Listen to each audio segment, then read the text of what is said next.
नमस्कार, एसटिभी च्याटमा यहाँलाई हार्दिक स्वागत छ। म हुँ प्रकाश गिरी। सरकारले नेत्रविक्रम चन्द नेतृत्वको नेकपालाई प्रतिबन्ध घोषणा गरिसकेपछि उसले पटक पटक कहिले बन्दको कहिले विभिन्न प्रकारका आन्दोलनको कार्यक्रमहरू गर्ने गरेको छ र नेत्रविक्रम चन्द नेतृत्वको नेकपालाई लिएर अब जनजनमा मात्र होइन संसदमै पनि बहस भएको छ। हिजै राष्ट्रिय सभामा पनि बहस भयो र यो बहसको केन्द्रमा रहेको थियो कि प्रतिबन्ध लगाउने कि वार्ता मार्फत यो विषय टुङ्गो लगाउने भनेर। त्यसै गरी राज्य व्यवस्था समितिमा सत्तारूढ नेकपाकै एकजना नेता जनार्दन शर्माले वार्ता मार्फत विषय टुङ्गो लगाउनु पर्छ र बल प्रयोग गर्ने नीति सरकारले लिएको छ भने गलत हो भनेर गृहमन्त्रीकै सामुन्नेमा बोलिदिइसकेपछि यो विषय निकै धेरै चर्चाको विषय बनेको छ र अब यो विषय चर्चामा रहिरहँदाखेरि नेत्रविक्रम चन्दले सुरु गरिरहेको भूमिगत आन्दोलन वास्तवमै कुन लेभलको छ र त्यो आन्दोलनले राज्यलाई कुन तहको प्रभाव पार्न सक्छ र राज्यको गृहमन्त्रीको रूपमा रहनुभएको रामबहादुर थापाले आवश्यकताभन्दा बल प्रयोग गरिरहेको हो कि भनेर पनि चर्चा र टिप्पणीहरू भइरहेको छ। खास गरी सर्लाही घटनालाई लिएर त अझ धेरै टिप्पणीहरू भइ नै रहेको छ। सत्तामा पनि कम्युनिस्ट पार्टी, भूमिगत आन्दोलन पनि चलाइरहेको कम्युनिस्ट पार्टी रहेको बेलामा यो रस्साकसीको अर्थ के हो र यसले कतातर्फ डोर्याउँछ? आजको अङ्कमा हामी यसमा बढी केन्द्रित हुनेछौँ र सत्ता राजनीतिलाई चर्चाको केन्द्रमा राख्ने नै छौँ। हामीसँग कुराकानीको लागि यति बेला स्टुडियोमा हुनुहुन्छ नेकपा क्रान्तिकारी माओवादीका एकजना वरिष्ठ नेता सीपी गजरेल। स्वागत छ तपाईँलाई। धन्यवाद। यो चर्चाको विषय चाहिँ के बनिराखेको छ भने हिजो त सँगसँगै कुम जोडेर हिँडेको तपाईँ पनि त्यही उसमा हुनुहुन्थ्यो, त अहिले चाहिँ बादल र विप्लवको बिचमा चाहिँ एक किसिमले जानिदो या नजानिदो ढङ्गबाट इगो प्रब्लम भएको हो कि भनेर खुब चर्चाहरू भइरहेको छ। पछिल्ला घटनाक्रमहरूलाई हेर्दाखेरि तपाईँ दुवैलाई चिन्नु पनि हुन्छ, जान्नु पनि हुन्छ। पछिल्लो समयमा त दुवैजना तपाईँहरूकै पार्टीमा पनि हुनुहुन्थ्यो। वास्तवमै उहाँहरूको बिचमा इगो थियो? अब इगोको समस्या पनि होला हुन त, तर त्यो चाहिँ मुख्य समस्या होइन। इगोको समस्याले यो राजनीतिक घटनाक्रमको सिर्जना भएको चाहिँ होइन। किनभने यो रामबहादुर थापाजीले एउटा राज्यको प्रतिनिधित्व गर्नुहुन्छ। अहिले गृहमन्त्रीले चाहिँ शान्ति सुरक्षाको जिम्मा लिएको गृह मन्त्रालयले मुख्य शान्ति सुरक्षा सम्बन्धी चाहिँ जिम्मा रामबहादुर थापाजीको छ र विप्लवजीले चाहिँ अघि तपाईँले भनिहाल्नुभयो एउटा भूमिगत तरिकाले फेरि नेपालमा क्रान्तिलाई अगाडि बढाउने भनेर अर्को यो राज्यको विरुद्ध राज्यलाई खारिज गर्ने, राज्यलाई उल्टाउने र नयाँ व्यवस्था ल्याउने उहाँहरूको भाषामा एकीकृत जनक्रान्ति उहाँहरूले गर्दै हुनुहुन्छ। भनेपछि दुईटा विपरीत ध्रुवमा उभिएको हुनाले र दुईटाको लक्ष्य एकदम चाहिँ विपरीत भएको हुनाले त्यो लक्ष्यमा आफू चाहिँ क्रियाशील भएर लाग्दाखेरि चाहिँ यो चाहिँ टकराव चाहिँ पैदा भएको मुख्य विषय चाहिँ त्यो इगोको प्रब्लम चाहिँ होइन। त्यसमा त्यो होला। अब यहाँनिर त्यसमैदेखि लक्ष्य दुवैको फरक भयो नि। एउटाको शान्ति सुव्यवस्था कायम गर्नुपर्ने, अर्कोको यो व्यवस्थालाई ढाल्नुपर्ने उद्देश्य त त्यो रहेको छ। यो उद्देश्य रहँदाखेरि जस्तो गृहमन्त्रीजीको सवालमा के भनिँदैछ, जस्तो अस्ति जनार्दन शर्माजीले भन्नुभयो, हिजो राष्ट्रिय सभामा पनि यो विषय उठ्यो, आवश्यकताभन्दा गृहमन्त्रीले बढ्ता बल प्रयोग गरिराख्नु भएको छ भनेर तपाईँले हेर्दाखेरि गृहमन्त्रीले त्यसरी अथवा गृह मन्त्रालयले त्यसरी बल प्रयोग गरिरहेको देख्नुहुन्छ? यसमा म दुई पक्ष देख्छु। एउटा के छ भने यो जुन सरकार छ, यो संसदमा 2/3 बहुमत भनेर दम्ब देखाउने सरकार, यो सरकार जनतामा अत्यन्त अलोकप्रिय भएको छ र यो सरकार अब धेरै लामो समयसम्म टिक्ने अवस्था छैन। सामान्य किसिमले चाहिँ यो टिक्ने देखिँदैन। त्यसको त लामो घटना श्रृङ्खला छ, म त्यतिर नजाउँ। भनेको केपी ओलीको नेतृत्वमा रहेको यो सरकार लामो समय टिक्ने देखिँदैन। त्यो वातावरण त्यस्तो बन्दै गएको छ। किनभने जस्तो तपाईँले भन्नुभयो, सत्ता पक्षका धेरैजना सांसदहरूले खास गरेर चाहिँ कुमार पौडेलको चाहिँ यो फेक इन्काउन्टर हो, इन्काउन्टरै होइन भने होइन। जस्तो अब 3 ठाउँ चाहिँ हात भाँचेर विभत्स ढङ्गले चाहिँ त्यहाँ कुटपिट पहिला गरेर अनि हत्या गरिएको भनेर चाहिँ जब त्यहाँका सांसदहरूले नै भन्छन् हैन, गृहमन्त्रीले त्यहाँ चाहिँ स्वीकार्छन् कि यो त आयोग म गठन गर्छु, यो जाँचबुझ गरिन्छ भनेर ती पनि भन्न उनी बाध्य हुन्छन्। भनिसकेपछि यहाँसम्म आइपुग्दा चाहिँ यो सरकार सामान्य ढङ्गले यो टिक्नेवाला छैन। त्यसकारण उनीहरूले के तरिका अपनाएका छन् भने अब फाँसीबाजी तरिका अपनाउने, दमन आतङ्कद्वारा टिक्ने। अब अरू नियम कानुनलाई मानेर उनीहरूकै नियम कानुनलाई, उनीहरूकै संविधानका धाराहरूलाई तपाईँले भनेको त्यो फाँसीवादी तरिका चाहिँ किन अपनाउनु पर्यो भन्दाखेरि सत्तामा टिक्नको लागि, जम्मा त्यतिको लागि हो। अब त्यही हो। तर फेरि यसमा यस्तो पक्ष पनि छ, जस्तो अहिले जुन सरकारमा रहेको गृहमन्त्री चाहिँ नै भनौँ, अरू मन्त्रीहरू भने त हिजो पनि त यही प्रक्रियाबाट आएका हो नि त, त्यही सशस्त्र युद्ध, त्यही काटमार युद्ध आदि इत्यादि हुँदै आएको होइन र? पहिले त्यो पृष्ठभूमिबाट उहाँहरू आएर अहिले यो व्यवस्थामा समाहित भएको हो नि। उहाँले त आफ्नै अहिले मानेको संविधानप्रति वफादार हुनुहुन्छ नि, त्यो पहिलेका कुरा त छोडिदिउँ। अब अनि हिजो आफूले त्यो गरेको कर्म चाहिँ होइन, त्यसको कर्मको मूल्याङ्कन अब त्यो इतिहासमा हुन्छ नै होइन, किनभने अहिले सरकारमा जाने बित्तिकै त्यो कर्म सबै चाहिँ खतमाफ भयो भन्ने कुरा त हुँदैन। आफूले गरेका क्रियाकलापको उहाँले पहिले गरेकाको पनि मूल्याङ्कन होला, पछि गरेकाको पनि मूल्याङ्कन होला, त्यो त मूल्याङ्कन इतिहासमा भइरहन्छ नि। तर अब यो सरकारमा गइसक्या हुनाले आफूले जारी गरेको संविधानप्रति वफादार रहेर अघि बढ्ने उहाँहरूको दायित्व रह्यो।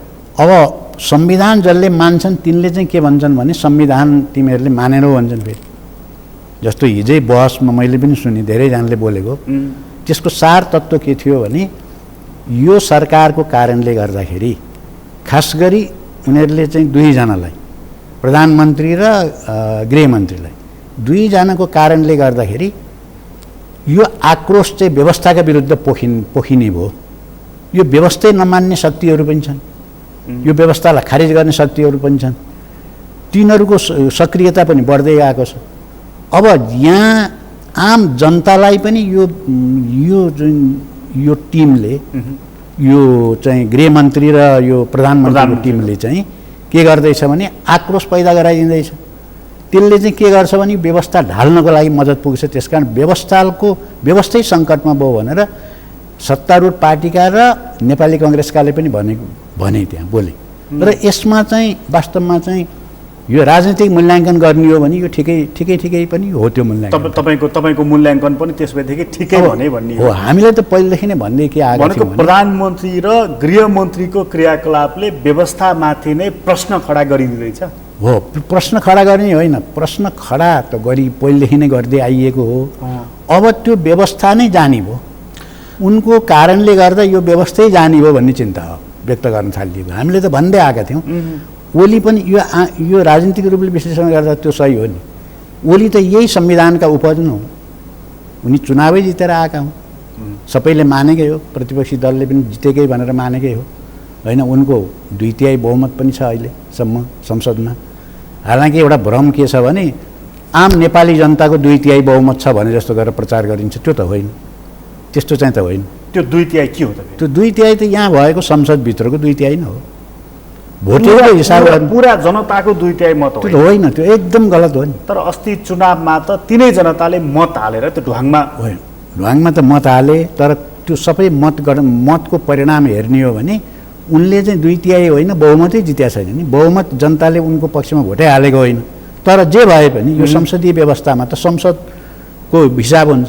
आन्तरिक समीकरणले उहाँहरू 2/3 को नजिक हुनुहुन्छ हो यो संसदमा हो। अब यो 2/3 को बहुमत आएको जुन सरकार छ, यसले जुन तरिकाले अगाडि बढ्दैछ, फाँसीवाद लागू गरेर टिक्न जुन प्रयास गर्दैछ र त्यो पनि असफल भएको छ। कैयौँ विधेयकहरू फिर्ता लिने बाध्यता पर्यो है। हामीले त पहिल्यै भनेको हो। त्यसलाई यसो भनेर बुझ्यो भने के हुन्छ कि जनताले मन पराएन र विधेयक फिर्ता लियो, त्यो भनेको जनताले के चाहन्छन् भन्ने कुराको कदर गरेको भनेर त भन्ने ठाउँ त सरकारलाई छ नि। त्यो चाहिँ के हो भने त्यो बाध्यता हो, किनभने यो तिनै माग राख्दाखेरि चाहिँ यहाँ पानीको फोहराले चाहिँ मान्छेलाई चाहिँ घायल बनाउने लखेट्ने कामहरू गर्यो। हामीले नै त्यसको विरोध मै भएको कार्यक्रममा एउटा चाहिँ हाम्रो असनमा भएको कार्यक्रममा चाहिँ पुलिसले चाहिँ त्यो जलाउँदाखेरि, विधेयक जलाउँदाखेरि चाहिँ त्यहाँ दमन गर्यो होइन। हामीले त यो कुरो पहिलेदेखि नै माग गर्दै आएको यो गलत हो भन्दा भनेकै बेलामा उनीहरूलाई यदि त्यस्तो भएको भए त्यो उनीहरूले त्यसलाई त्यतिखेर सच्याउने करेक्सन गर्ने ठाउँ थियो नि, तर त्यो उनीहरूले त त्यो गरेन, तर त्यसलाई जस्टिफाई गर्ने कोसिस गरे। त्यसको मतलब के जो जनदबावको सामुन्नेमा टिक्न नसकेर विधेयक फिर्ता हो, एकदम प्रष्टै छ नि त। जनभावनाको कदर गरेर फिर्ता लिएको होइन, त्यो जनभावनाको कदर भनेको त त्यो जनताले यो पहिले सामान्य रूपले चाहिँ त्यो आफ्नो विचारहरू अभिव्यक्त गरेका थिए, फिर्ता ल्याऊ भनेका थिए होइन, शिष्ट तरिकाले, तर बल प्रयोग गर्ने काम गर्यो त्यहाँ। म अघिको तपाईँको मूल भनाइमा आउँछु। त्यो मूल भनाइमा आउँदाखेरि चाहिँ कैयौँ घटनाक्रमहरूले यो सरकार अब लामो टिक्दैन भन्ने ठाउँमा तपाईँ पुगेको कुरा तपाईँले अभिव्यक्त गर्नुहुन्छ। अलिकति कुरा बताइदिनुहोस् कि सरकार लामो टिक्दैन भन्ने कुरा चाहिँ यो तपाईँ कन्स्पिरेसी थ्योरीलाई आधार मानेर भन्दै हुनुहुन्छ कि केही घटनाक्रमहरू तथ्यहरूलाई आधार मानेर भन्दै हुनुहुन्छ? तथ्यहरूलाई, कन्स्पिरेसीको त कुरै भएन। हाम्रो राजनीतिमा त यो कन्स्पिरेसी थ्योरीलाई अगाडि ल्याउने चलन छ नि? होइन, त्यो कन्स्पिरेसी थ्योरीबाट मैले भनेको होइन, मेरो चाहिँ राजनीति कन्क्लुजन हो त्यो। यो सरकार जब सत्तामा आयो नि त्यसपछि यसले पहिलो काम कहाँबाट सुरु गर्यो? महँगी बढायो, अनि 3 ठाउँबाट कर लगायो एउटै मान्छेहरूलाई। त्यहाँबाट शिक्षा र स्वास्थ्य, समाजवादमा त शिक्षा र स्वास्थ्य त जनतालाई फ्री हुन्छ, शिक्षा र स्वास्थ्यमा माफियाकरण गरियो। त्यो गोविन्द केसीको अनसन पनि उनलाई तोड्न बाध्य गराइदियो, त्यो माग पनि पहिले पुरा भएका मागहरू पनि तिनलाई पनि खारिज गरियो। शिक्षा र स्वास्थ्यको हाल त्यो भयो। अनि त्यहाँबाट पन्त हत्याकाण्ड, निर्मला पन्तको जुन चाहिँ बलात्कार र हत्याकाण्डका दोषीलाई ढाकछोपै गरेर अहिलेसम्म जोगाइयो। त्यहाँ उनीहरूले जोगाइयो भन्ने हो नि त, त्यो पत्तै लागेको छैन भन्ने अहिले जनमत छैन नि, पत्ता लागेको छ तर त्यो अपराधीलाई जोगाइएको छ भन्ने छ। त्यो अपराधी चाहिँ अलिकति ठुलै माथिको छ, हाई प्रोफाइलको छ, त्यसलाई चाहिँ अहिले यहाँ चाहिँ सार्वजनिक गर्ने बित्तिकै त्यो सरकार ढल्ने खतरा पनि पैदा होला, त्यो ठुला मान्छेहरू चाहिँ त्यहाँ पर्ने होला। निर्मला पन्तको हत्यारा सार्वजनिक गरियो भने सरकारै जान्छ कि अथवा जे हो सरकारलाई गाह्रो पर्छ, अप्ठ्यारो पर्छ, उनीहरूको त्यो नगर्ने नीति अनुरूप उनीहरू चलिरहेका छन्, त्यही भनौँ न। अब त्यसपछि चाहिँ उनीहरूले चाहिँ हामीले ठुलो चाहिँ 35.5 किलोको सुन चाहिँ तस्करी चाहिँ को उजागर गरिदिउँ भनेर भने त्यो काण्डमा एकजना चाहिँ सनम साक्यको हत्या पनि भयो, मान्छेको हत्या पनि भइसक्यो। ठुल्ठुला अफिसरहरू, प्रहरी अफिसरहरू जेलमा पनि परे, अहिले जेलमा मान्छेहरू छन्, तर सुन कहाँ हो भन्ने चाहिँ थाहा छैन। यो त दन्ते कथा जस्तो भएको छ। अहिले सुन कहाँ हो भन्ने कसैलाई पनि थाहा छैन भनेपछि अब त्यहाँबाट सरकारमा भएको भ्रष्टाचार हेर्नुहोस् त, पहिले पनि हुन्थे पञ्चायत कालमा अनि बहुदलीय कालमा पनि भ्रष्टाचार हुने गरेका थिए, तर अहिले भ्रष्टाचारको स्केल हेर्नुहोस् त, त्यसको डाइमेन्सन हेर्नुहोस् त। 4 अरब 35 करोड 56 लाख, कहिले इतिहासमा त्यत्रो भ्रष्टाचार भएको थियो? एउटै विमान खरिदमा त्यत्रो भ्रष्टाचार, त्यसलाई लुकाउने कुरा त्यो त भइहाल्यो।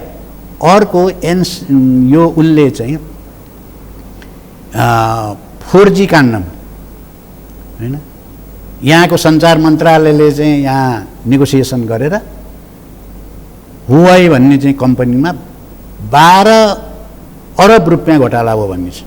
किनभने त्यति नै चाहिँ 4G चाहिँ एनसेलले चाहिँ 6 अरबमा गरायो।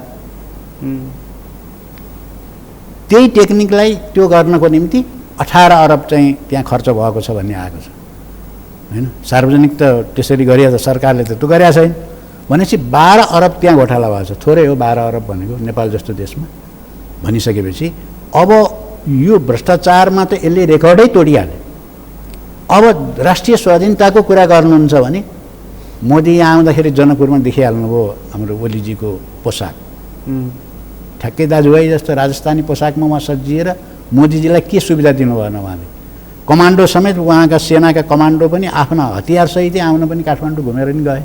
सारा भयो भारतप्रति उहाँहरूले चाहिँ जुन एउटा लोयल्टी देखाउनु भयो त्यो चाहिँ के थियो त भने सिक्किमीकरण र भुटानीकरणको लागि चाहिँ एकदम सहज वातावरण बनाउँदैछ भन्ने कुरा त प्रष्टै थियो। अनि ती सारा कुराहरूमा उहाँले कुनै सुनवाई गर्नु भएन। भुटानीकरण र सिक्किमीकरणको लागि अनुकूल वातावरण हो तयार गर्दै हुनुहुन्छ भन्ने कुरा। प्रधानमन्त्रीको इमेज त फरक किसिमको हो नि कि उहाँ एक जमानामा चुनावको बेलामा उहाँले त्यसलाई एक्सप्लोइट गर्नुभयो। के कारणले उहाँले त्यतिखेर चाहिँ आत्मसमर्पणै गरिहाल्नु भएन मोदीको अगाडि र त्यो चाहिँ नाकाबन्दीमा चाहिँ स्ट्यान्ड लिए जस्तो गर्नुभयो, त्यतिले गर्दाखेरि जनता उहाँप्रति त्यति धेरै पोजिटिभ भयो। चुनाव उहाँलाई जिताउने एउटा राजनीतिक कारण चाहिँ त्यो भयो, दलाल पुँजीपतिले नोकरसाही पुँजीपतिहरूले खर्च उहाँहरूको लागि गरिदिने भन्ने अर्को, त्यो त अर्को पक्ष भयो भनेको। तर राजनीतिक कारण चाहिँ त्यो भयो। तपाईँको आशय यो हो कि चुनाव जिताउनको लागि त्यो स्टन्ट गरिएको थियो?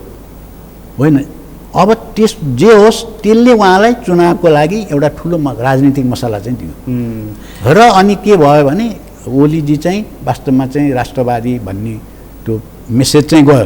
तर जब चुनाव उहाँले जितेर आइसकेपछि चाहिँ, जब प्रधानमन्त्री बनिसकेपछि ती सारा पोल खोल्यो। आज त मिडियामा, सञ्चार माध्यममा सबैले बच्चाले भन्छ कि यो चाहिँ राष्ट्रघात भयो भनेर भन्छ। अर्को त्यहाँ म थप एउटा कुरा गर्छु। अर्को विषय चाहिँ हामीले जस्तो भनौँ सिमानामा अतिक्रमण धेरै ठाउँमा भएको छ, असमान सन्धि छन्, ती सबै कुराहरू छँदैछन् होइन। 372 वर्ग किलोमिटर भारतमा पर्ने गरी नक्सै तयार भएको छ। लिम्पियाधुरा, यो कालापानी, लिपुलेक, यो त भारतमा पारेर नक्सा चाहिँ तयार भएको छ र त्यही नक्सा अहिले मार्केटमा बिक्री भएको छ। हाम्रा विद्यार्थीले त्यही नक्सा हेर्छन्, एटलस, र सरकारको मन्त्रालयहरूमा त्यो नक्सा झुन्ड्याएको छ। र हाम्रै सङ्गठनले चाहिँ त्यो अभियान चलाइरहँदा तपाईँले यो नक्सा किन झुन्ड्याएको भन्दा धेरैलाई थाहै रहन्छ। हामीले त हेरेनौँ, यही ठिकै होला भनेर झुन्ड्याइयो, अब हामी यो झुन्ड्याउँदैनौँ भन्छौँ। र अहिले पछिल्लो चरणमा यो जुन 7वटा प्रदेशले आफ्नो चाहिँ भूगोलको नक्सा बनाएका छन्, त्यो सबै जोड्दाखेरि त 1,47,181 वर्गमिटर हुनु पऱ्यो नि। जम्मा हाम्रो वर्गमिटर जति छ त्यो जोड्दा त आउनु पऱ्यो नि। 10,019 वर्ग किलोमिटर पुग्दैन, कहाँ रह्यो? हिजो मात्रै मैले मिडियामा गरेको थिएँ, सुस्ताको एउटा विशेष अङ्क त्यहाँ एउटा टिभीले दिएको रहेछ, स्टोरी बनाएर छ। त्यहाँका मान्छे भन्छन् यी हाम्रो यहाँ थियो सिमाना, अहिले यहाँ आइपुग्यो। अहिले हुँदाहुँदै के भएको छ भने सिमानाका स्तम्भहरू उखालेर अहिलेको सिमाना के हो त भन्दाखेरि यही सिमलको रुख हो भन्छ। अहिलेको सिमलको रुखलाई सिमाना कायम गरेको छ। यस्तो भद्दा किसिमको चाहिँ राष्ट्रघात योभन्दा अगाडि पनि भएको थिएन। अर्को थप म तपाईँहरूलाई के भन्छु भने अहिले जुन केही समय अगाडि, यो लास्ट डिसेम्बरमा हो सायद, कि यहाँको परराष्ट्र मन्त्री चाहिँ अमेरिका जानुभयो र उहाँ अमेरिका जाँदाखेरि अमेरिकामा भव्य स्वागत गरियो, अमेरिकामा बोलाइयो पहिलो कुरो। र अमेरिकाले बोलाउनु पर्ने स्थितिमा पुगेछ। ओहो, हाम्रो प्रेस्टिज कहाँ पुगेछ भनेर मिडियाले त धेरै नै हाइलाइट गर्यो हो। त्यो गर्ने 2 दशकमा यत्रो ठुलो सम्मान दिएर नेपाललाई बोलाएर अनि उहाँ गइसकेपछि त्यहाँ पनि ठुलै सम्मान भयो। अनि त्यहाँबाट फर्किसकेपछि चाहिँ किन यत्रो सम्मान भयो भन्ने त प्रश्न त उठिरहेको थियो। आखिरमा के गरिएछ भने 2 बुँदे चाहिँ सहमति भएछ त्यहाँ, र त्यहाँ ठुलै डिल भयो। यो करिब $500 मिलियन डलरको चाहिँ त्यहाँ डिल भयो। र अनि पछि आएर जब चाहिँ नि त्यहाँको विदेश मन्त्रालयका अधिकारीहरू, एउटा उपविदेश मन्त्री चाहिँ नेपाल आए, त्यो पोल त्यहाँ खोलिहाल्यो। किन त्यो किन दिएको रहेछ भनेदेखि इन्डो पेसिफिकमा नेपाललाई रोल दिनको निम्ति, नेपालले भूमिका खेल्नुपर्छ भनेर त्यहाँ त्यो सबै कुरा भएको त्यसको लागि रहेछ। भनेको यी कारणहरू तपाईँले जुन बताउनुभयो, यी कारणहरूले गर्दाखेरि सरकार टिक्ने आधार तपाईँले देख्दैन। अब सरकार टिक्दैन भनेदेखि अथवा सरकारको स्वास्थ्यमा खराबी हुन्छ भनेदेखि कसका कारणले हुन्छ? आफ्नै कारण। यो सरकार आफ्नै कारणले गर्दाखेरि यो भएको, अर्कोले भनिदिएर हुन्छ। तर यो सरकार त अब फेरि यही संविधान पल्टाएर हेर्ने हो भनेदेखि यो सरकार ढल्ने आधार त देखिन्न जबसम्मले राजीनामा दिँदैन। त्यही कुरा हो। अब संविधान पल्टाउने हो भने अब अहिलेसम्म 2/3 संसदको 2/3 बहुमत प्राप्त गरेको सरकार कसरी ढल्छ? असम्भवै देखिन्छ होइन। अब आश्चर्य नै हुन्छ यसरी ढल्यो भने भन्ने छ। अब मैले किन ढल्छ भनेर भनेको छु, यो सरकारका विरुद्धमा सडक आन्दोलन अब व्यापक रूपले अगाडि बढेको छ। अब सडक आन्दोलनको स्ट्रेन्थ, त्यसको शक्ति बढ्दै जान्छ। अस्ति यहाँ जुन चाहिँ नि यो माइती घरमा चाहिँ जुन प्रदर्शन भयो, जनप्रदर्शन, त्यसले त दोस्रो राष्ट्रिय जनआन्दोलनको झल्को नै दियो नि त। वास्तवमा जनआन्दोलनै भएको थियो, त्यो संयुक्त प्रकारको जनआन्दोलन त्यो भएकै थियो। र त्यो जनआन्दोलन देखिसकेपछि चाहिँ बल्ल उनीहरू फिर्ता लिनुमा पुगेका हुन्। त्यस्तो जनआन्दोलन अझ व्यापक हुने हो भने सडकबाट यो सरकार ढल्छ। त्यहाँ बहुमतको कुरा छोडिदिउँ न। सडकले नै सरकार सडकले सडकबाट त्यसको सम्भावना बढी सडकबाट छ। अर्को कुरा अहिले यो कुमार पौडेलको काण्डपछि चाहिँ जसरी चाहिँ नेकपाकै सांसदहरू जसरी विरोधमा उत्रेका छन् अनि यो त हत्या हो, हत्यारालाई कारबाही गर्नुपर्छ भने हत्यारा को हो, को हुने हो, अब को हो त? अब यो त त्यो रहस्य हो नि त। कठोर आदेशले चाहिँ त्यो गोली हान्ने हो। अब आउला नि त त्यो अनुसन्धान गर्दै जाँदा को पर्ने हो। अब अहिले भन्न त गाह्रो छ। भनिसकेपछि अब यो सरकार यस्तो अवस्थामा पुगिसकेपछि अब आफ्नै सांसदहरूको पनि विरोधको सामना गर्न कठिन हुने अवस्था भइसकेपछि सडक आन्दोलन त छँदैछ। यसको मुख्य औषधि त सडक आन्दोलनै हो। त्यसको सम्भावना पनि हामी प्रबल हुँदै गएको देख्छौँ। अर्को त्यहाँभित्र पनि आफ्नै चाहिँ सांसदहरू, आफ्नै पार्टीका सांसदहरू नै यसको विरुद्धमा गइसकेपछि अब टिक्ने आधार चाहिँ कहाँ त के त हो? एउटा आधार चाहिँ सडकबाट आन्दोलन, अर्को सदनभित्रै पार्टीकै सांसदहरूको आक्रोश। यो दुई कारणले जान्छ भन्ने यहाँनिर मैले यो हेर्दै जाँदाखेरि चाहिँ प्रधानमन्त्रीको परराष्ट्र सल्लाहकार डाक्टर राजन भट्टराईले लेखेको रहेछन् कि उनले के लेखेका छन् भने यो बढ्दो जनअपेक्षा, सरकारको कमजोर डेलिभरी प्रणाली र यसबाट उत्पन्न जनअसन्तुष्टिलाई सक्दा व्यवस्था उल्टाउने नभए सरकार विरुद्ध प्रयोग गर्ने यस्तो प्रपञ्च चाहिँ देशभित्र र बाहिरका शक्तिहरू सक्रिय भएर गरिरहेका छन् भनेर उहाँले लेख्नु भएको छ। तपाईँले भन्दै आएको कुरा र उहाँको कुरा त ठ्याक्कै मिल्दै आयो। यसमा तपाईँले नजोडेको एउटै मात्रै पक्ष रह्यो, देशभित्रका शक्ति र बाहिरका शक्ति भनेर उहाँले देख्नु भएको रहेछ। तपाईँले देख्नु भएको छैन त्यो?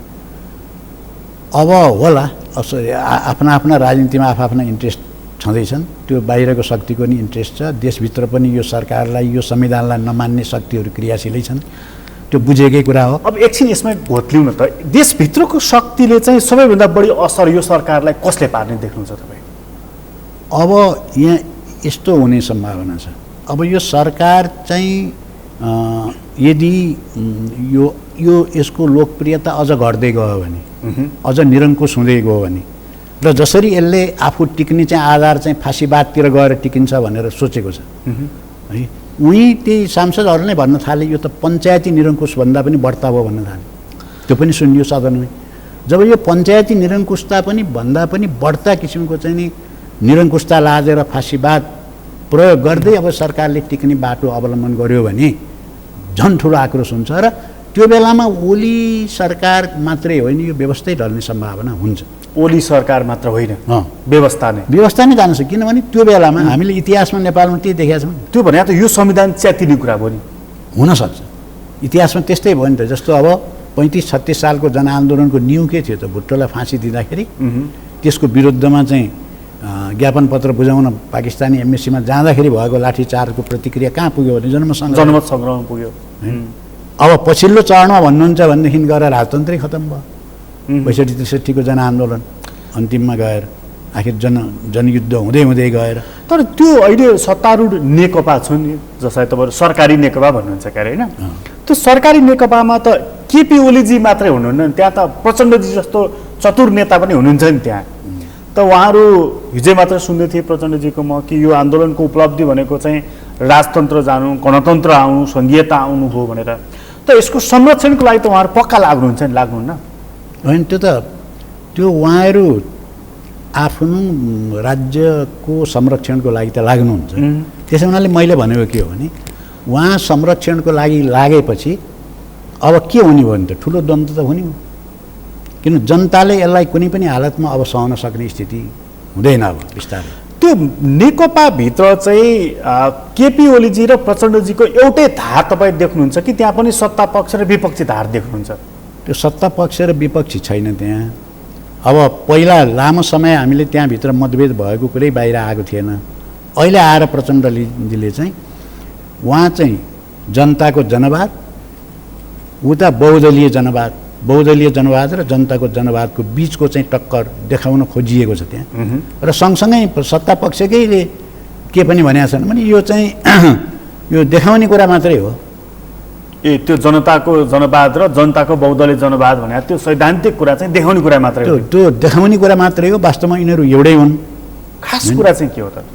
अब जुन कुरामा उनीहरूको सहमति भएको हो त्यो के हो भने यो संविधानलाई मान्ने, यसलाई लागू गर्ने, होइन, यो बहुदलीय व्यवस्थालाई सर्वोपरि मान्ने, यो नै अहिलेको संसारको चाहिँ राजनीतिक समस्याको समाधान हो भनेर स्वीकार गर्ने, यो सबै कुरामा सहमति भइसकेपछि अब त्यो अरू कुरामा चाहिँ गर्नु चाहिँ के हो त भने त्यहाँभित्र एउटा ध्रुवीकरण गर्ने, पक्ष विपक्षमा विभाजित गर्ने र आफ्नो शक्ति खडा गर्ने मात्रै हुन सक्छ। त्यसको त्यो ओलीजीको हकमा नि यो कुरा लागू हुन्छ, प्रचण्डजीको हकमा नि लागू हुन्छ। ओलीजीले त त्यसलाई सिम्पली खारिजै गरिदिनु खोज्नु भएको भनेर आइरहेछ, होइन, किनभने बहुदलीय जनवाद राखेर चाहिँ हुन सिद्धिहाल्छ नि कुरा भनेर भन्ने कुरा आछ, होइन। किन ओलीजीको त त्यही पनि हो पहिलेको, किनभने कुनै पनि कुरा त कसैले उहाँको खण्डन गर्ने त हैसियत राखेन। प्रचण्डजी चाहिँ यस्तो सैद्धान्तिक विषयमा कतिको लडिराख्ने मानिस हो अथवा उहाँ चाहिँ अलिकति नाफाघाटाको राजनीति मात्र हेर्ने मानिस हो? कस्तो मानिस हो?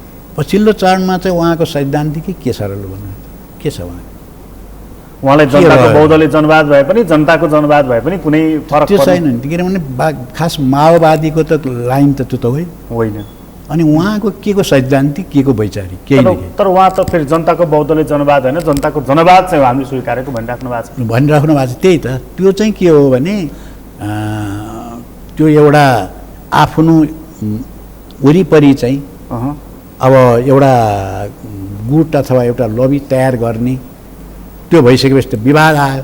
कमसेकम पूर्व चाहिँ माओवादी केन्द्रका मान्छे त यही जनताको जनवादतिर आउलान् भन्ने होला, नत्र पनि ती पनि अब जस्तो बादल चाहिँ ओलीलाई समर्थन गर्न पुगिसके भनेर पनि आइरहेछ मिडियामा। आफ्नै मान्छेहरू उतातिर गइसकेपछि त केही पनि नरहिने भयो अन्तिममा त।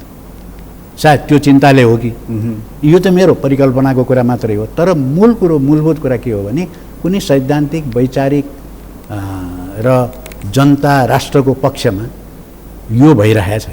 तपाईँले अघि सरकार सँगसँगै व्यवस्था पनि जाने खतरा देख्छु भनेर जुन कुरा भन्नुभयो नि, त्यो प्रचण्डजी र ओलीजीको बिचमा जेठ 2 गते सहमति हुँदाखेरि 5 बुँदे सहमति भएर छ, त्यो कुरा पनि सार्वजनिक भइ नै हाल्यो। त्यस हिसाबले हेर्दाखेरि 2.5 वर्षको बिचमा उहाँहरूको जुन आधा कार्यकाल बाँड्ने भन्ने कुरा छ, त्यस हिसाबले पनि सरकार परिवर्तन त अनिवार्य देखाउँछ नि, त्यसलाई चाहिँ मूल्याङ्कन गर्दै तपाईँले भन्नुभएको हो। त्यो सरकारको मतलब भने सरकार र व्यवस्था त अलग हो, तर सरकार लामो टिक्दैन भन्ने तपाईँको जुन अनुमान छ, प्रक्षेपण छ, त्यो चाहिँ यो 5 बुँदेवालालाई टेकेर भन्नुभएको होइन। योसँग कुनै सम्बन्ध त्यसको सम्बन्ध छैन। अहिले ओलीजीले हस्तान्तरण गर्ने म देख्दिनँ प्रचण्डजीलाई। खोइ म अहिलेसम्म त त्यस्तो आएको छैन हस्तान्तरण गर्ने भन्ने कुरा। एउटा त्यस्तो चाहिँ त्यहाँभित्र चाहिँ हस्तान्तरण गर्ने भन्ने त सम्झौतामा त छैन नि, त्यो भद्र सहमति भएको भन्ने छ। आलो पालो प्रणाली इत्यादि भन्ने के छ, तर चाहिँ हस्तान्तरणै गर्ने भन्ने छैन। त्यो चाहिँ जेन्टलम्यान एग्रिमेन्ट भनेर भनिएको छ त्यसलाई। ओलीजीको नेचर हेर्दाखेरि तपाईँलाई चाहिँ सरक्क त्यसरी अब मेरो पालो पुग्यो तपाईँलाई दिन्छु भन्ने टाइपको छ कि कस्तो खालको? होइन, त्यो त पहिले नै उहाँले चाहिँ खोइ मलाई थाहा छैन भनिसक्नु हो। उहाँले त्यस्तो सम्झौता भएको थाहा छैन, अब पार्टीमा छलफल गरौँ भनेर भन्नुभएको छ। भनिसकेपछि त्यो त सहज रूपले हस्तान्तरण गर्ने कुरा पनि होइन। त्यो सहज रूपले हस्तान्तरण हुन्छ भने फेरि प्रचण्डलाई दिएपछि यो समस्या हल हुन्छ भन्ने कुरै होइन। फेरि उही हो, किनभने नीतिगत रूपमा उहाँहरूको केही पनि फरक देखिएको छैन। कुरा पनि उही हो, काम पनि यस्तै नै हुने हो। अलिअलि फरक पर्ला, भाषा फरक पर्ला। ओलीजीको ठाउँमा प्रचण्डजी आए पनि कुनै उही हो, कुरै उही हो, राष्ट्रको लागि उही हो, जनताको लागि उही हो भनेपछि कम बेसी केही हुन्छ, हुन सक्ला अलिअलि, तर त्यसको चाहिँ खासै चाहिँ महत्त्व हुँदैन। तपाईँले सरकार भन्नुभएको चाहिँ ओलीजी या प्रचण्डजी भन्नुभएको होइन, यो सरकार, यो 5 वर्षको लागि चुनेर आएको सरकार टिक्दैन भन्नुभएको हो। यो सरकार टिक्दैन, त्यहाँ को पात्र रहन्छ भन्ने कुरालाई तपाईँले हेरेर भन्नुभयो? होइन, त्यो त उनीहरूको आन्तरिक कुरा हो। त्यो जेसुकै होस् कि, तर तपाईँको भनाइको आशय चाहिँ यो सरकार मात्र होइन, व्यवस्था पनि टिक्दैन कि? दुईटा कुरा मैले भनेको त्यो ठिक भन्नु। यो सरकार भनेको चाहिँ 5 वर्षको लागि भनेर निर्वाचित भएको जुन सरकार हो त्यो सरकार भनेको हो मैले। त्यो सरकार टिक्दैन, नटिक्ने सम्भावना। त्यति मात्रै होइन, यो सरकार टिकाउनको निम्ति फाँसीवादको प्रयोग गरियो भने यो व्यवस्था र संविधान पनि टिक्दैन। त्यस्तो सम्भावना बढेर गएको छ। म ग्यारेन्टी त म गर्दिनँ, तर यो राजनीतिक जुन एउटा माहौल जसरी बन्दै गएको छ त्यसले चाहिँ के गर्छ भने यो संश्लेषण गर्नको निम्ति आधार चाहिँ दिन्छ। तपाईँको मनमा पनि यस्तो लागेर पो हो कि यो निष्कर्षमा पुग्नु भयो कि जस्तो संविधानको सन्दर्भमा त तपाईँहरूको पनि प्रशस्त रिजर्भेसन छ, नटिक्दै हुन्थ्यो भन्ने लागेको हो कि होइन? हाम्रो मात्रै त हाम्रो इच्छाको कुरा त हामीले पहिल्यै भनेको थियौँ। किनभने एउटा पार्टीले आफ्नो नीति बाहिर सार्वजनिक गर्छ भने त्यो वस्तुगत रूपमा त्यो परिस्थिति तयार नहुँदासम्म त त्यो त इच्छाको रूपमा मात्रै नै हुन्छ। अहिले तपाईँहरूको इच्छामा हाम्रो इच्छा थियो पहिला, तर अहिले वस्तुगत रूपमा त्यो सही साबित हुँदै गएको छ। यसमा विप्लवजीहरूको पनि त्यही चाहना छ नि होइन? यो संविधानको त उहाँहरू एकदमै बरखिलाफमा हुनुहुन्छ। उहाँहरूको आन्दोलनले उभार ल्याउँछ भन्ने तपाईँको भनाइ हो? कुल मिलाएर हो। जस्तो उहाँहरूमाथि जो दमन भएको छ त्यसले चाहिँ एक्सपोज गरिदियो यो सरकारलाई। त्यसप्रति तपाईँहरूको धारणा के हो? विप्लवजीहरूले पनि त हिंसा त गर्नुभएको छ, काठमाडौँमै यत्रो ठुलो हिंसा भयो, अन्यत्र भयो। होइन, त्यो प्रति हाम्रो सहमति होइन। तर हाम्रो चाहिँ विमति कहाँनिर हो भने यो पार्टीमा त्यत्तिको आधारमा प्रतिबन्ध लाउन हुँदैन र लाउनु पाइँदैन भन्ने हो। अहिले पनि शान्ति सुव्यवस्था कायम गर्ने त सरकारको दायित्व हो नि त। अब जुन बेला यो पार्टीमाथि प्रतिबन्ध लाग्यो त्यो बेला अशान्ति के भएको थियो? त्यही एनसेलमा प्रेसर बम पड्केर एकजनाको ज्यान गयो। उहाँ सामान्य नागरिकलाई जानु भनेको हामी सबैको लागि सहानुभूति हामीले प्रकट गऱ्यौँ। त्यो क्षति नै भयो हाम्रो। तर त्यत्तिका आधारमा चाहिँ एउटा पार्टीमा प्रतिबन्ध लाउने आधार त्यति मात्रै पर्याप्त हुँदैन। र त्यसको जस्टिफिकेसनमा ओलीजीले र प्रचण्डजीले के भन्नुभयो भने प्रतिबन्ध नलाएर के गर्नु, विप्लवले त मलाई र प्रचण्डलाई मार्न मान्छे पठाएछ भन्नुभयो। अनि प्रचण्डले भन्नुभयो मलाई र ओलीजीलाई मार्न मान्छे पठाएपछि के गर्ने? त्यो त लाज हुनुपर्ने एउटा प्रधानमन्त्री र ठुलो सेक्युरिटीको थ्रेट भनेर चाहिँ त्यत्रो चाहिँ सेक्युरिटी लिएर चाहिँ आफ्नो सुरक्षामा बसेका प्रचण्डलाई लाज हुनुपर्ने। उहाँले त्यो भन्नुको सट्टा चाहिँ बरु एउटा प्रधानमन्त्रीले यसो गरेको भए राम्रो हुन्थ्यो नि। बालुवाटारको सेक्युरिटीले मलाई पुगेन, म चाहिँ प्रधानमन्त्रीको कार्यालय अब चाहिँ भद्रकालीबाटै चलाउँछु भने पनि हुन्थ्यो। उही मिलिट्री हेडक्वार्टर पनि बसिदिनु नि आनन्दसँग। उहाँलाई सेक्युरिटी थ्रेट त्यस्तो भएको भए प्रचण्डजीलाई सायद अहिले उहाँको झन्डै एउटा कम्पनी लेभलमा छ कि कति छ, 59-60जनाको छ। उहाँलाई 2 कम्पनी चाहियो भनिदियो भयो नि त, नदिने नपाउने भन्ने कुरै भयो नि प्रचण्डजीले। त्यस्तो त्यो सेक्युरिटीको लेभलमा चाहिँ व्यवस्था गरिएका पात्रहरूले त्यो भन्नु त सुहाउँथ्यो? त्यो सुहाउँदैन थियो। त्यस कारण त्यो आधारमा त्यो पार्टीमाथि प्रतिबन्ध लाउनु हुँदैन थियो भन्ने हाम्रो भनाइ हो। अब अहिलेकै कुरा गरौँ, विप्लवजीकै चाहिँ कुरा गर्ने हो भनेदेखि उहाँहरूको पनि त एउटा राजनीतिक लाइन त प्रष्ट छैन नि। एकीकृत जनक्रान्ति भन्नुभएको छ, त्यो भनेको के हो? त्यसलाई त प्रश्न पार्नु भएको छैन उहाँहरूले। होइन, त्यो उहाँहरूको पक्षको कुरा हो। त्यो प्रश्न पार्नु पर्थ्यो। सबै कुरा भएको भए त हाम्रै पार्टी एकता भइहाल्थ्यो। त्यसमा त हाम्रो पनि रिजर्भेसन छ, त्यो बेग्लै पक्ष भयो। तर त्यति एउटा प्रेसर कुकर बम पड्कियो अनि कहाँबाट कुन सूत्रले उहाँहरूलाई यो भन्यो 2 जनालाई हत्या गर्न मान्छे पठाएछ भनेको भरमा दुनियाँमा कहीँ पनि पार्टीमाथि प्रतिबन्ध लाग्दैन र त्यो पार्टीमाथि प्रतिबन्ध लाउनु हुँदैन थियो। र पछिल्लो चरणमा जुन इन्काउन्टर भनिएको छ त्यो फेक इन्काउन्टर भनेर त धेरैतिरबाट आइरहेको छ। सर्लाहीको घटना भर्खरै कुमार पौडेललाई चाहिँ पहिला चाहिँ अब अझ एकजना सांसदले त के पनि भन्नुभएको छ भने त्यो त प्रहरीले पनि त्यो गोली हान्ने त प्रहरीले पनि होइन कि क्या हो जस्तो देखिन्छ त्यो दृश्य हेर्दाखेरि त, सुन्दाखेरि त। अब त्यति क्रूरता एउटा प्रहरीले, नेपालको प्रहरीले गर्न सक्छ? पहिला सुटर बोलाएर सुटरलाई हान्न लगाएर हामीले जिम्मा लिएको जस्तो पो हुन्छ भनेरसम्म त्यसको बारेमा चित्रण भइसक्दाखेरि यसको मतलब के त? सरकार चाहिँ विप्लवप्रति बढ्ता नै क्रूर भएको हो, निर्मम भएको हो नि त? त्यो त प्रष्टै हो। यसमा चाहिँ सिङ्गो सरकार कि गृहमन्त्री कि प्रधानमन्त्री कि प्रचण्डजी कि को त?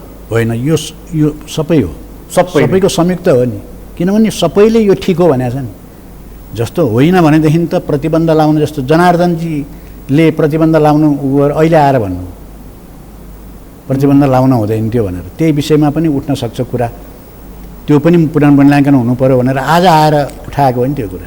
उहाँको पार्टी पनि सहमत भयो, सरकार पनि सहमत भयो भनिसकेपछि उहाँहरूको स्तर के हो त्यो अनुसारको उहाँहरूले जिम्मेवारी लिनु पर्यो। प्रधानमन्त्रीले अहिले नि जस्तो पूर्व माओवादीको पक्षबाट चाहिँ खास गरी गृह प्रशासन सञ्चालनको सन्दर्भमा उहाँले अलिकति रिजर्भेसन राख्नु भएको छ। जस्तो जनार्दनजीले बोल्नुभयो, हिजो राष्ट्रिय सभामा अर्को सांसदले बोल्नुभयो, यसरी उहाँहरू प्रकट हुन थाल्नु भएको छ। त्यो हेर्दाखेरि चाहिँ हुन त यो उहाँहरूको आन्तरिक मामला हो, तर हेर्दाखेरि पूर्व एमालेको एउटा पक्ष, पूर्व माओवादीको अर्को पक्ष जस्तो देखिन थालेको हो। त्यो पनि होइन, अरू पनि छन्। जस्तो उदाहरणको लागि सीके राउतसँग चाहिँ सम्झौता गरियो, सीके राउत चाहिँ राष्ट्रघाती हो, किन गरियो भन्ने प्रश्न उठिरहँदा भीम रावलले नै भनेको थियो सीके राउतको के कुरा गर्नु, सीके राउतभन्दा डबल राष्ट्रघाती त ओली नै हुनु भनेर भनेको थियो उनीले। अब त्यो त उनी त एमालेका हुन्, एमालेभित्र त्यो छैन भन्ने कुरा होइन, त्यहाँभित्र पनि छ। खासै यही काण्डमा चाहिँ अब अलिकति पूर्व माकेका सांसदहरू अलिकति प्रकट भएर बोल्नुभयो। कारण के छ तपाईँले हेर्दाखेरि, कारण के? जस्तो अघि तपाईँले भन्नुभयो नि, तपाईँले त पहिले नै भन्नुभएको थियो कि आतङ्ककारीको घोषणा नगर, वार्ता गर भनेर, त उहाँले त्यति बेला भन्नुभएको थिएन, त अहिले भन्ने ठाउँमा उहाँहरू किन पुग्नुभयो? किन भनेदेखि अब यो होला किनभने जनआक्रोश यसका विरुद्ध यति धेरै बढ्दैछ नि होइन, त्यसले गर्दाखेरि उहाँहरूले अब टार्गेट त अब जो पनि पर्ने भयो नि त। अथवा यो पो हो कि कारण कि पार्टीभित्रको उहाँहरूको आन्तरिक रस्साकसी जुन बढ्यो 5 बुँदे पत्र सार्वजनिक भएपछि अब पालो दिने कि नदिने, प्रधानमन्त्री साटाफेर गर्ने कि नगर्ने, पार्टीभित्रको एकीकरणको प्रक्रिया तल्लो तहसम्म लैजाने कि नलैजाने, त्यहाँ भागभण्डाको आधार के हुने, जब यो कुरा पुग्यो त्यसपछि प्रेसर दिनको लागि हो त उहाँहरूले यस्तो बोल्नु भएको होइन। यो प्रेसर दिन त अब त्यसलाई त त्यसलाई प्रेसर पुग्नुभन्दा पनि यो चाहिँ खास गरेर यो चाहिँ फेक एन्काउन्टर जुन भनिएको छ त्यसको छानबिन इत्यादितिर चाहिँ जाने कुरा भयो, यसले चाहिँ यतातिर लैजान्छ, त्यो त अर्कै विषय पर्यो। छानबिन त गृहमन्त्रीजीले फिल्डको कुरा आयो, ठिक छ छानबिन गर्छु भन्नुभयो उहाँले, छानबिन गरिसकेपछि मानिलिउँ ल त्यहाँनिर प्रहरीको दोषै भनेर देखियो, तपाईँले भने जस्तो फेक इन्काउन्टरै रहेछ भनेदेखि त्यसपछि के हुन्छ? अब त्यसपछि त अब अपराधीहरूलाई कारबाही गरिएन भने त्यो अपराधसँग को जोडिन्छ? अहिलेसम्म प्रहरीले गरेको सबै ज्यादतीको जिम्मा गृहमन्त्रीले ल्याएछ। गृहमन्त्रीले त्यहाँ जो सदनको उपसमितिमा जो चाहिँ नि बोल्नुभयो उहाँले भनेको र आइजीले बोलेकोमा केही अन्तरै छैन, एउटै रिपोर्ट दुवैजनाले गरेको, एउटै बोली हो त्यो, एउटै बोली। प्रहरीले जे रिपोर्ट दियो गृहमन्त्रीले त्यही बोल्नुभयो भनेपछि त उहाँ चाहिँ अब आइजी हो कि गृहमन्त्री हो भनेर छुट्याउने गाह्रो किसिमले गइराख्नु भएको छ। अब यो फेक इन्काउन्टर यदि चाहिँ अनुसन्धान राम्रोसँग भयो भने त्यसमा को जोडिने हुन्, त्यसमा आउला होइन भनिसकेपछि अब सन्तोषजनक चाहिँ जवाफ आएन भने, जनतालाई चित्तबुझ्दो कुरा भएन भने त यो त आक्रोश त्यति ठन्डा त हुने भएन, यो त बढेरै जाने हो। जस्तो हिजैको नेपाल बन्द चाहिँ भयो, विभिन्न ठाउँमा भए होइन, जस्तो एउटा प्रचण्डले गएर चाहिँ उहाँ चितवनमा गएर बोलेछन्, विप्लव चाहिँ आउँछन् मूल्याधारमा, उनको चाहिँ यो शान्ति प्रक्रियाबारे नै भ्रम रहेछ, मलाई नै एउटा पनि के गराइदिए, मेरो दिमागै रणभुल्लमा पारिदिए विप्लवले भनेर पनि भनिआएर छ। तर विप्लवजीको स्टेटमेन्ट जुन आउँदाखेरि त्यो देखिँदैन, त्यहाँ मेल खाँदैन, अहिले उनीहरू वार्तामा जानेमा पनि छैन। त्यसै हुनाले चाहिँ यदि यी सबै कुराहरू सम्बोधन भएनन् भने होइन, यसबाट सरकार पछि हटेन भने र जनता सन्तुष्ट हुने खालका चाहिँ व्यवहार देखिएन भने निश्चित रूपले त्यो आक्रोश बढेर जान्छ। र त्यो आक्रोशले चाहिँ फेरि पनि मैले के भन्न खोजेको भने यसले यो व्यवस्थालाई नै बढार्ने सम्भावना देखिन्छ। सरकार र व्यवस्था दुवैलाई बढार्ने समस्या जुन अनुमान तपाईँले गरिराख्नु भएको छ नि, त्यसको लागि एउटा टाइम फ्रेम पनि अनुमान गर्नुभएको छ? त्यो टाइम फ्रेम त भन्न त सकिँदैन, किनभने हामीले त राजनीतिक विश्लेषणको आधारमा गर्ने हो। मतलब यो अहिले जुन चुनाव भएको छ, चुनावबाट अर्को चुनाव हुनको लागि अर्को झन्डै 3 वर्ष बाँकी छ, त्योभन्दा अगाडिको समयलाई तपाईँले भन्नुभएको कि त्योभन्दा पछाडि कालान्तरमा भन्नुभएको? होइन, त्यो कालान्तरमा होइन, मैले त अघि नै भनिहालेँ नि, त्यो 5 वर्षको जुनको लागि म्यान्डेट पाएको भनेको छ नि यो सरकार, त्यही मैले 5 वर्षभित्रैको कुरा गरेको। 5 वर्षभित्रै व्यवस्थामाथि नै तपाईँले खतरा दिनु हो। अब यो सरकार जाने सम्भावना बढी भइ नै राखेको छ, तर त्यतिले मात्रै पनि नपुगेर अब सरकारले नछोड्नै नि सक्छ, किन ओलीजीले राजीनामा नदिएपछि होइन, नछोडेपछि त अब कसरी हटाउने त? कि त अविश्वासको प्रस्ताव ल्याउनु पऱ्यो कि पार्टी फुटाउनु पऱ्यो, 40% चाहिन्छ फेरि, त्यो 40% नपुगेपछि पार्टी पनि फुट्दैन, अनि त्यहाँबाट ओलीजीलाई हटाउन पनि सकिँदैन। भनिसकेपछि अब ओलीजीलाई हटाउँदाखेरि व्यवस्थै हट्नु पऱ्यो नि त। जस्तो पहिले ज्ञानेन्द्रको पालामा ज्ञानेन्द्रले जुन प्रकारको चाहिँ कु गरेर पछि चाहिँ जुन गरे, आखिरमा राजतन्त्रको अन्त्य चाहिँ त त्यहीँबाट भयो नि त होइन त्यसले त अझ त्यसले बाटो खोलिदियो नि त राजतन्त्रको कि चाहिँ अविश्वासको प्रस्ताव लिएर गएर हटाउनु पर्यो संसदीय प्रक्रिया मार्फत कि राजीनामा दिनु पर्यो प्रधानमन्त्रीले त्यो भएन भनेदेखि चाहिँ आन्दोलनको उभारले अब कि चाहिँ त त्यहाँभित्र त्यो पार्टीभित्र फुट हुनु पर्यो 40% अर्को त्यहाँभित्रको अर्को चाहिँ समूहले 40% त संसदमा पनि चाहियो पार्टीमा पनि चाहियो भनिसकेपछि त्यो पुगेन भने त के हुने भयो त त्यो प्रचण्डजी त्यो 40% पुर्याउने ध्याउनमा हुनुहुन्छ जस्तो लाग्छ तपाईँलाई मैले सुनेअनुसार उहाँले नपुगेर हो भन्ने छ सम्भावना अहिले चाहिँ किनभने ओलीजीको नै त्यहाँ चाहिँ बाहुल्य अहिले पनि छ 40% पुग्दैन त्यसै हुनाले ओलीजी ढुक्कै भएर चाहिँ विदेश भ्रमणमा हिँडिरहनु भएको छ भन्ने पनि चर्चा छ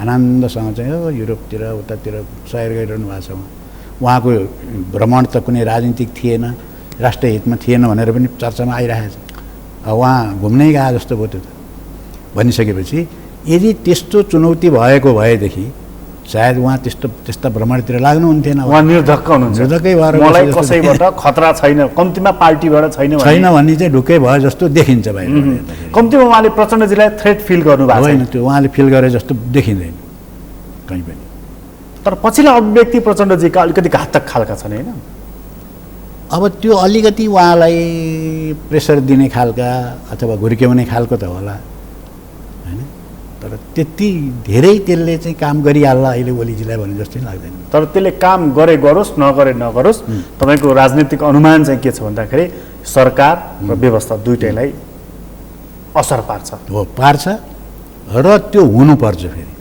ठिक हो यो त्यो हुँदा त फेरि अर्को एनार्किजममा पुग्छ नि मुलुक होइन एनार्किजम पनि दुईवटा हुन्छ यहाँ अहिले एउटा मान्छेहरूले केहीले बोल्न पनि थालेका छन् फेरि अर्को प्रतिक्रान्ति भएर राजतन्त्रै फर्किने हो एउटा त्योतिर देखाएको छ एउटा कोण त्यो देखेका छन् अर्को के भने क्रान्तिकारी शक्ति पनि छ अब क्रान्तिकारी शक्ति जनगणतन्त्रतिर पो जाने हो कि भन्ने पनि छ होइन हामी चाहिँ यो परिवर्तनलाई जनगणतन्त्रतिर लैजान चाहन्छौँ र कुरा हो चिज त्यो ढङ्गमा गएन भनेदेखि त फेरि प्रतिक्रान्तिको खतरा पनि त उत्तिकै छ होइन अब त्यो जान सकेन क्रान्तिकारी शक्ति कमजोर भयो भने त प्रतिक्रान्ति त भइ त हाल्छ यो अहिले यो सरकार आउनु पनि प्रतिक्रान्ति नै हो नि हाम्रो भाषामा यो त प्रतिक्रान्ति भएको क्रान्तिका सारा उपलब्धि खोजिएका छन् कति मानिस त अहिले भन्दा त बरु राजाकै पाला ठिक भनेर भन्दैछन् होइन छन् नि त अब राजा पनि त 240 वर्ष शासन गरेको संस्था हो नि त्यो त्यसका मान्छे नेपालमा छँदै छैनन् भन्ने कुरा त होइन नि तिनीहरू पछि हटेका छन् तिनीहरू अहिले डिफेन्सिभ भएका छन्